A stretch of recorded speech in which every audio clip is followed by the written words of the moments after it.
¿Qué tal, amigos? Muy buenas tardes. Tenemos a nuestro invitado de lujo de hoy, Andrés Barrientos, desde Chile. Él es ingeniero civil, magíster en gestión de gobierno, analista político, autor del libro Zonas de Libre Comercio y también es editor del libro Nueva Derecha, una alternativa en curso y cofundador del Centro de Pensamiento Ciudadano Astral. ¿Cómo estás, estimado Andrés? Muy buenas tardes.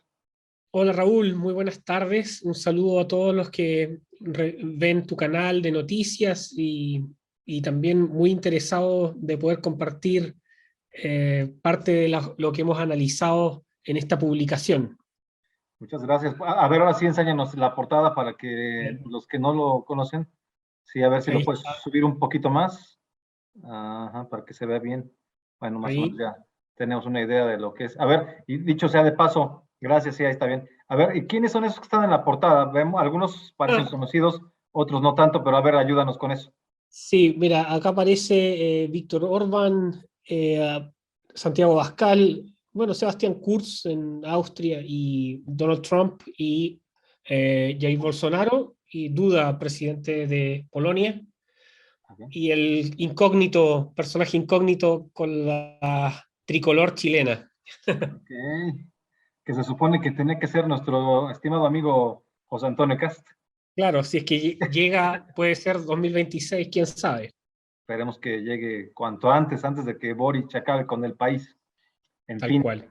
Bueno, pues platícanos a ver un poquito, ¿qué es para ti y para los autores de tu recopilación? Porque en este libro no solo escribes tú, también eres el editor y participan otros autores. Entonces, bueno, ¿qué es la nueva derecha?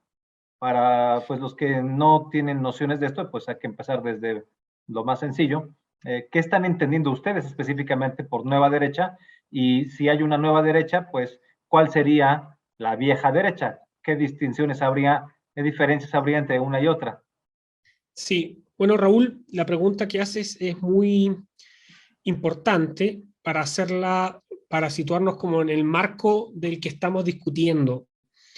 Nosotros, al menos en Chile, empezamos a detectar que hay elementos dentro de la derecha política, como se conoce tradicionalmente, que está compuesto de distintas vertientes, más liberales, unas conservadoras, unas más patriotas o nacionales, que en virtud de que las centroderechas, mucho más liberales en ciertos aspectos valóricos, sobre todo, se estaban tomando la agenda política por distintos intereses y este tipo de derecha, este tipo de coaliciones o alianzas está retrocediendo en el campo de las ideas de manera brutal.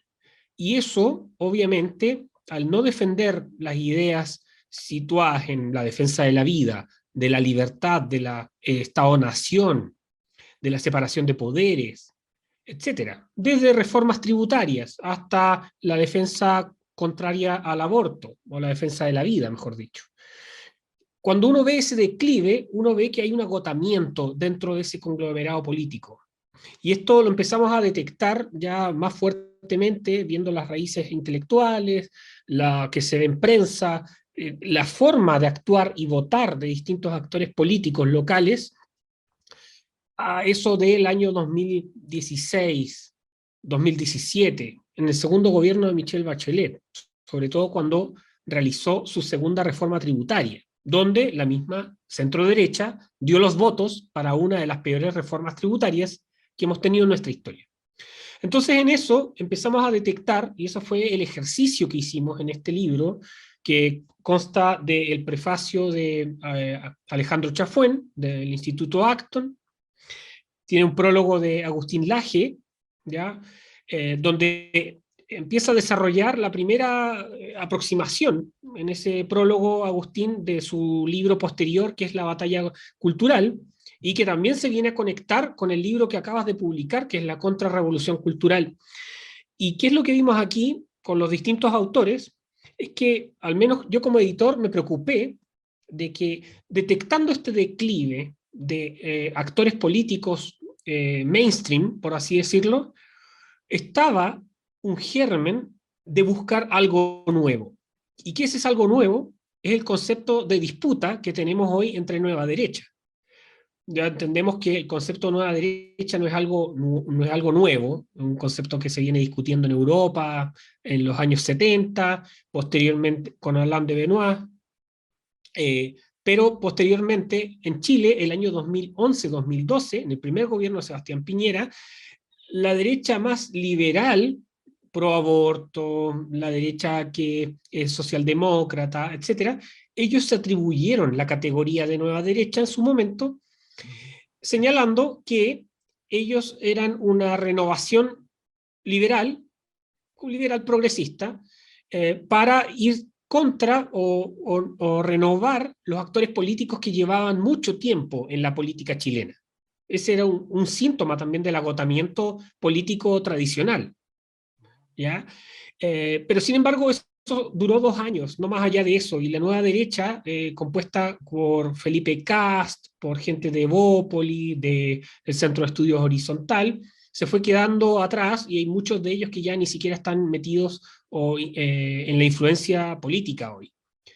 Pero ahora, claramente, esta connotación de nueva derecha viene a detectar este declive en el trabajo de las ideas desde el mismo sector, pero además detectando cuál es el adversario político o enemigo político, que es mucho más sofisticado que antes. Y ahí es donde nosotros, y al menos como te decía al inicio, me preocupé de que las personas que escriban sean expertos en sus materias de las cuales trabajan, pero que no sean asociados al mainstream televisivo, ni de los diarios hegemónicos, etcétera, sino que personas que tengan un pensamiento crítico, que no tengan que estar rindiéndole cuentas a alguien o a algún mecenas, y que tengan independencia para poder escribir. Y por eso nosotros tomamos una serie de 8 ensayos con distintos autores que van desde cientistas políticos, de gente ligada al pueblo evangélico,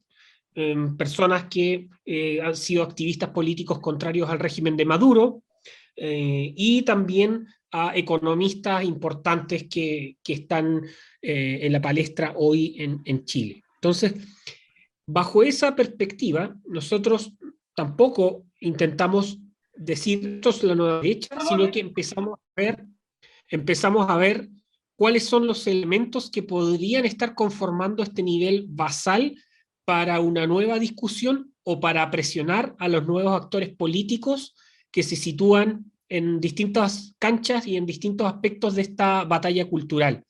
Eso es principalmente a cómo lo atribuimos y concluimos en cierta medida, o lo que se puede extraer también del libro, también muy bien prologado por Agustín, es que hay elementos comunes que están dados por la defensa del Estado-Nación, elementos comunes de ¿Cuáles el serían tema. dime, tres de las principales características de la vieja derecha y tres de las principales características de la nueva derecha? Así en resumen, para que la gente tenga como más claros los conceptos. Yo creo que la vieja derecha podría concebirse como un sector político de distintas vertientes ideológicas, pero que su objeto es simplemente la administración del poder o la gestión del poder, no el encauzar los cambios respecto a una noción moral o de algo de lo bueno. Okay. Yo creo que eso distancia mucho a dos vertientes. Una vertiente que sería nueva en este caso, que podría ser tradicional, no sé, pero la vertiente vieja, que digamos, tiene ese concepto de la administración, de la gestión, de la eficiencia, más no el poder conducir procesos.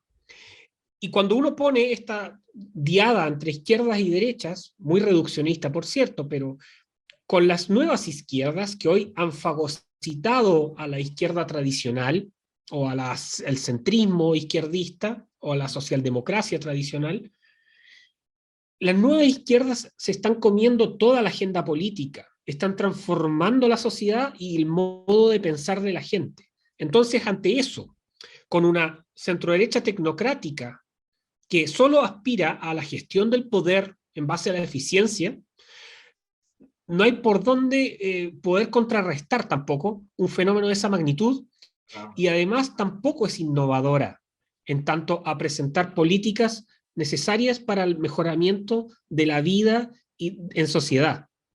No Ok, te dije las tres, pero yo creo que esas cosas son más importantes para poder ir separando las aguas y claro, poder claro. mostrar una alternativa política para el desarrollo de nuestros pueblos. Pero aunque no me dijiste tres y tres, creo que de ahí se desprenden muchas características. Lo dijiste muy bien, ¿no? O sea, la idea de la educación tecnocrática, el enfoque tecnocrático, es decir, la técnica, el control del dinero, del presupuesto, de las políticas públicas, por encima de los valores, eso lo define todo realmente, ¿no? Yo estoy totalmente de acuerdo contigo. Todavía tendría más calificativos negativos para la vieja derecha, muchos más Sí, que claro. los que tú te fuiste leve, pero creo que ese es uno muy importante, ¿no? Y diría yo, no sé si estés de acuerdo, que realmente la vieja derecha se encama ante el mercado. Y creo que, al menos en mi opinión, aunque bueno, estamos hablando de tu libro, pues no, en la nueva derecha no es así, ¿no? No nos hincamos ante ningún dinero y la prioridad está en los valores. Pero bueno, platícame, los autores, los demás autores que están en este libro, ¿son chilenos? O sea, Sí, si no son son, chilenos, bueno, Laje sabemos que es argentino, pero de los demás todos son chilenos, ¿es correcto? sí, son todos chilenos a excepción del capítulo 5 donde están Anderson Riverol, que él trabaja en CEDICE en Venezuela. Así que hay venezolano también dentro del texto, que se llama el ensayo Los que amenazan con el estoque, y ahí Mm. trata también de develar cómo la izquierda, en sus versiones Foro de Sao Paulo y Grupo Puebla, empiezan a desarrollar una nueva dialéctica. Eso Ok, está escrito bueno, José excelente. Alberto León, que es chileno-venezolano, y Anderson Riverol, que es venezolano, se Ok. dice.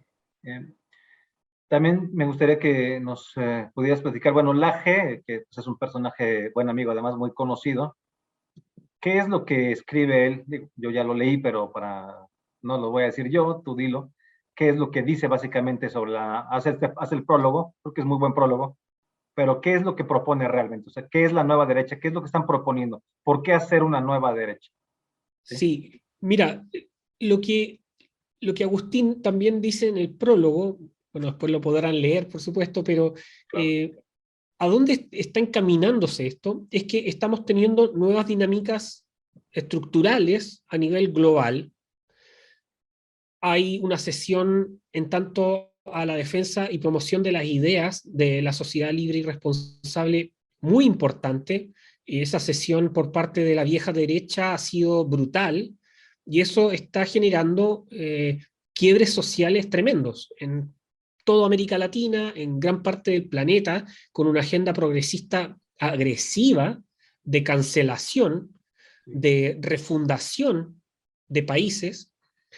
Bueno, después podemos meternos en el tema globalista, pero ante ese escenario de cambios no espontáneos, por supuesto, no hay ninguna opción de generar una resistencia y una contrapropuesta a toda la avalancha de políticas que nos están perpetrando, en tanto al lavado de cerebros, en tanto a la manipulación de la información, en tanto a la reeducación que hacen de los hijos.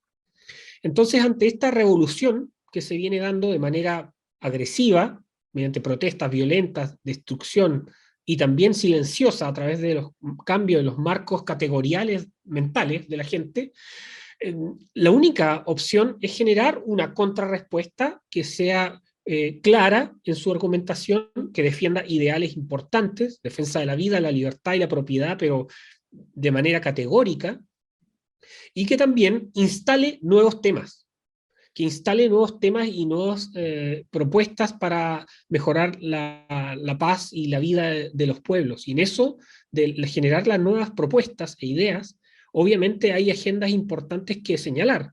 Las rebajas tributarias son solo un ingrediente dentro de esto, pero se está hoy destruyendo a la familia, Hoy se está destruyendo mediante políticas a la forma de tener hijos, está criminalizándose ser padres, y en cosas tan simples como, por ejemplo, cuando tú vas a pedir un crédito, o perdón, cuando vas a pedir un seguro de salud, hoy es más fácil estar separado, no estar casado, y sale más barato que tú estar casado en algunos casos. No en todos, pero en algunos casos.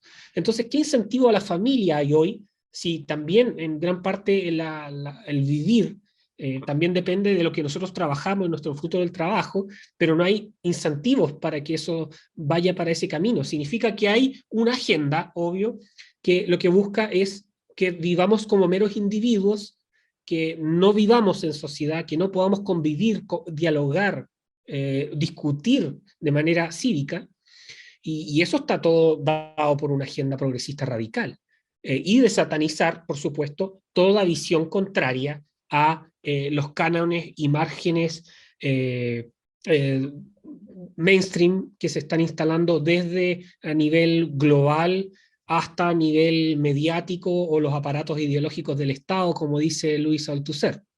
Okay. Y ahí Agustín, para cerrar, Agustín lo que señala es se mete en el mundo del cual estamos discutiendo en este punto de vista dentro del texto, y él también empieza a detectar estos elementos que son esta triada de elementos ideológicos para conformación de bloques políticos y de toma de decisión. En este caso es lo que ya se ha popularizado entre el conservadurismo o el conservantismo, en tanto a preservar las cosas buenas y no tener tampoco esta aversión a ciertos cambios. Por otro lado, el libertarianismo, en el sentido de también de tener una base moral importante que pueda compatibilizarse con el conservatismo y avanzar en la agenda privatizadora, en la agenda que tiene relación con las rebajas tributarias, incentivos tributarios, bajas de impuestos para no agobiar a las familias ni a las personas. Y por otro lado, la agenda más ligada al patriotismo, que entendida no como el amor al Estado o al gobierno, sino que más desarrollado como el amor a la patria y a las raíces locales.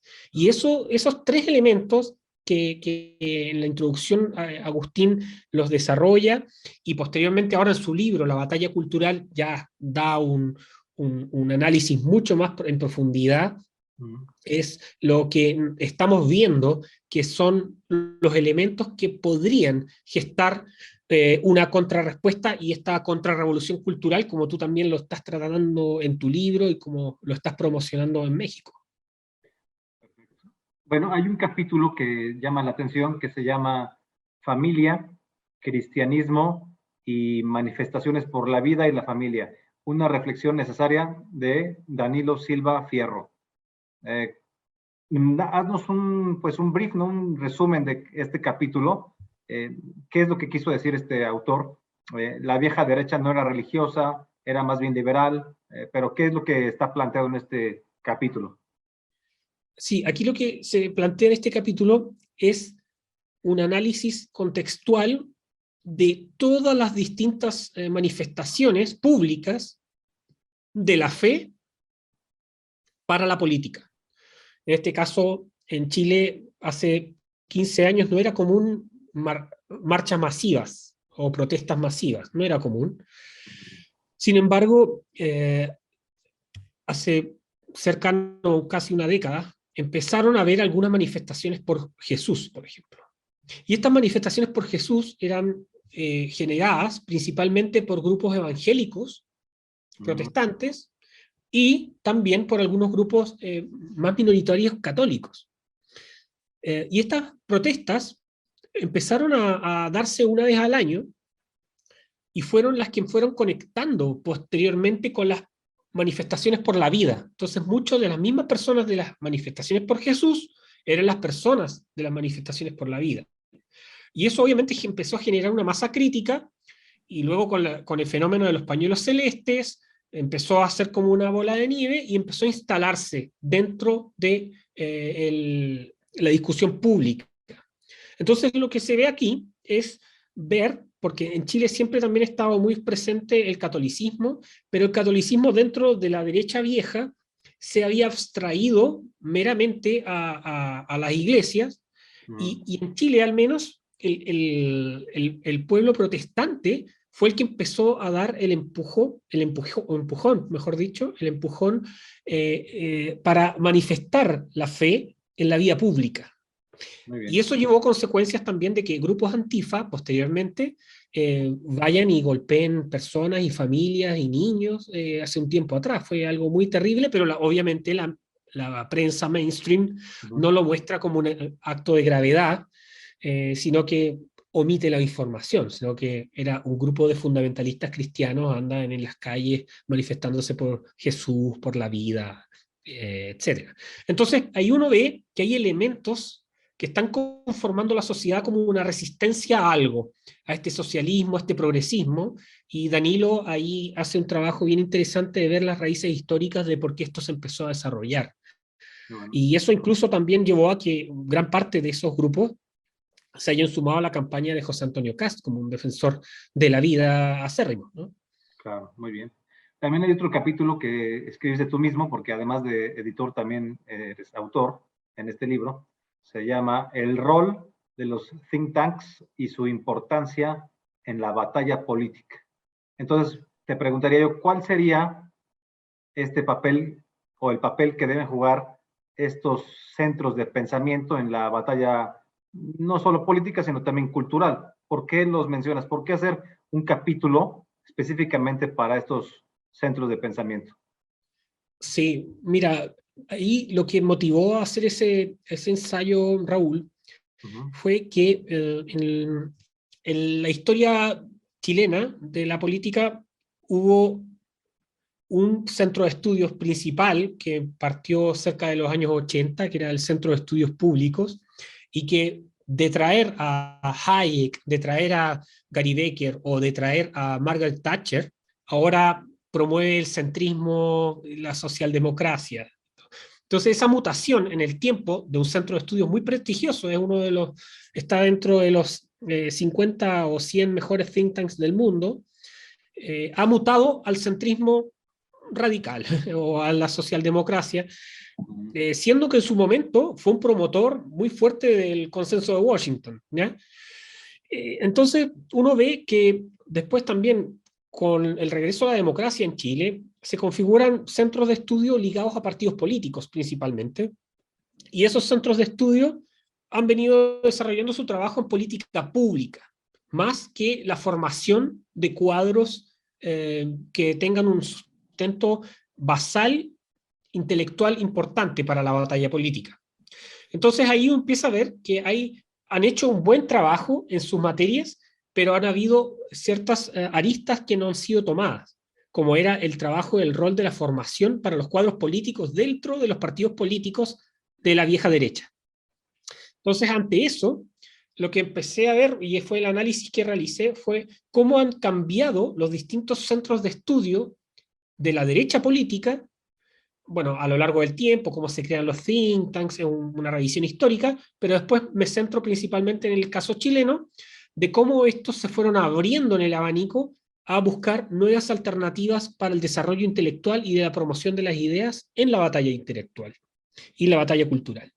Y ahí uno detecta que existen centros de pensamiento que están generando contenidos para los medios de prensa más mainstream y otros que trabajan de manera más silenciosa para cambios culturales. Y eso ahí detecto una serie de nuevos centros de estudio, también veo cuáles son las falencias de por qué duran tan poco algunos, con buenas intenciones, y ahí uno también detecta de cómo los centros de pensamiento son sumamente relevantes para poder promover ciertas agendas. Y lo analizo obviamente desde la perspectiva crítica para la derecha política. Hay muchos ensayos en generales de centros de estudio en Latinoamérica, pero principalmente de izquierdas, o si se centran en general a los centros de estudio plural, solamente en los más mainstream, o los que tienen más vinculación con los medios, o que tienen mayores cantidades de dinero. Aquí yo lo que traté de hacer es buscar los centros de pensamiento que están haciendo un trabajo muy activo, y bueno, sí, aquí me autocito, pero el trabajo que hemos hecho con Ciudadano Austral en promover las ideas de la sociedad libre y responsable en el sur de Chile, llevar las ideas a lugares donde nunca antes han llegado. Fuimos el primer centro de estudios que trajimos a Agustín Laje a Chile cuando aquí hablar de feminismo decían, no, ¿qué es eso? ¿Qué va a pasar? Si eso no va a pasar nada. Y después estalló todo y decían, oh, parece que era algo que había que discutir. Entonces, ese trabajo yo creo que es sumamente importante de tener esos cuadros macizos, generando documentación, análisis para la discusión, para nutrir la discusión, porque los partidos políticos hoy tradicionales están agotados y los centros de estudio se han dedicado principalmente a la labor legislativa, a la labor no meramente ideológica para que los cuadros de los partidos políticos tengan un coeficiente basal para la batalla cultural importante. Yo creo que ahí los pequeños han hecho más trabajo en esa batalla y yo creo que tienen mucho por hacer todavía, en todos los países. ¿Por qué aparece, ya para irnos despidiendo, porque desgraciadamente se nos está acabando el tiempo, ¿por qué aparece Donald Trump en tu libro, en la portada? O sea, ¿quién habla de él? Y lo podríamos considerar como parte de la nueva derecha, y en ese caso, dada la importancia del personaje, sería algo así como la cabeza de una nueva derecha en América. Sí, yo creo que Donald Trump viene a hacer un quiebre importante con las derechas tradicionales a nivel global. Y esto por el sentido de que el estilo dice mucho también, el estilo de decir las cosas como son. Hay discurso de Donald Trump en Varsovia, en Polonia, que es fenomenal. Yo diría que es uno de los mejores discursos de un presidente de Estados Unidos de América de los últimos 30 años, después de la caída del muro de Berlín, seguro, incluso equiparándolo a ese discurso de la caída del muro de Ronald Reagan. Es tan importante porque tiene un componente cultural basal civilizacional. Y cuando un presidente asume ese rol, ahí uno ve que está dando una batalla contra gigantes. Y eso, sumado a las cosas técnicas como las reformas tributarias, como la agenda política para también lograr que la Corte Suprema hoy esté fallando de manera ejemplar en los Estados Unidos, recuperando los valores fundantes de ese país. Obviamente yo creo que Donald Trump ha sido un ente crucial, con todas sus luces y sombras, pero porque en política no hay nadie perfecto, solo la perfección está en Dios. Entonces, ahí uno ve que Donald Trump viene a hacer un clic para mostrar de que todas las personas que creen que hay una contrarrespuesta a esta izquierda totalizante, tienen un soporte. Hay alguien que también estuvo en la cabeza de un gran país que lo logró hacer. Entonces es un llamado a que todos nosotros también podemos colaborar con una agenda cultural para poder derrotar a esta izquierda que viene totalizando y copando todos nuestros espacios de la vida. Esa sería la importancia de Donald Trump. ¿Encabezaría entonces la nueva derecha en general? ¿O qué dirías?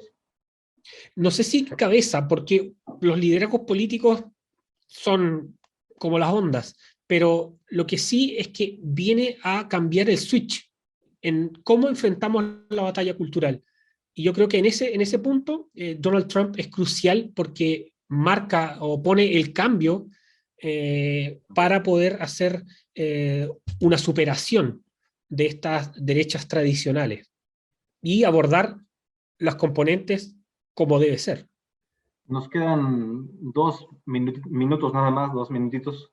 Algo que quieras agregar, estimado Andrés, y otra vez que nos puedas enseñar la portada de tu libro, que nos la puedas mostrar para que la veamos bien. ¿Dónde se puede comprar? ¿Ya está solo en Chile?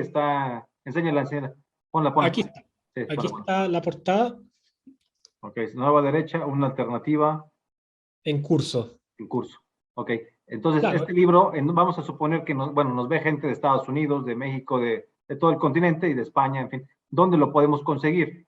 sí, mira, actualmente está solo en venta en Mercado Libre de Chile. Sin embargo, estamos tratando de hacer las gestiones para que se pueda publicar después de manera internacional, ya sea en Amazon o en Busca Libre. Okay. Ahora, si quieren tener el libro o contactarme, me pueden escribir a Instagram Andrés Barrientos C o en Twitter Andrés-BTOS y podemos ver la forma de hacerles llegar el texto. Yo feliz de poder compartirlo y, y bueno, yo creo que la batalla es grande y es muy importante que existan distintos actores, en este caso como tú, Raúl, como Agustín, que estén dando la batalla para también ir conceptualizando algo nuevo y mostrar que en realidad los jóvenes, nosotros ya no somos tan jóvenes, pero que a los jóvenes que pueden tener una alternativa, pueden ser rebeldes. Hoy ser rebelde es simplemente también oponerse al progresismo imperante. Entonces, nosotros podemos ser cool, nosotros podemos tomar la posta en todas estas materias. Y yo creo que ahí nosotros tenemos que ser muy atractivos en también poder proponerlo como una alternativa política, intelectual a nivel global. Pues muchísimas gracias, estimado Andrés. Te felicito por este libro, a ti y a los demás autores, también a nuestro amigo Agustín Laje que hizo el prólogo. Espero que te vaya muy bien. Es un libro importante, que tenga el mejor de los éxitos en todos los países que se pueda vender mejor. Nos hace falta este tipo de contribuciones y pues te mando un fuerte abrazo y pues muchísimas gracias. Muchas gracias, Raúl. Un saludo grande y a todos los que nos están viendo.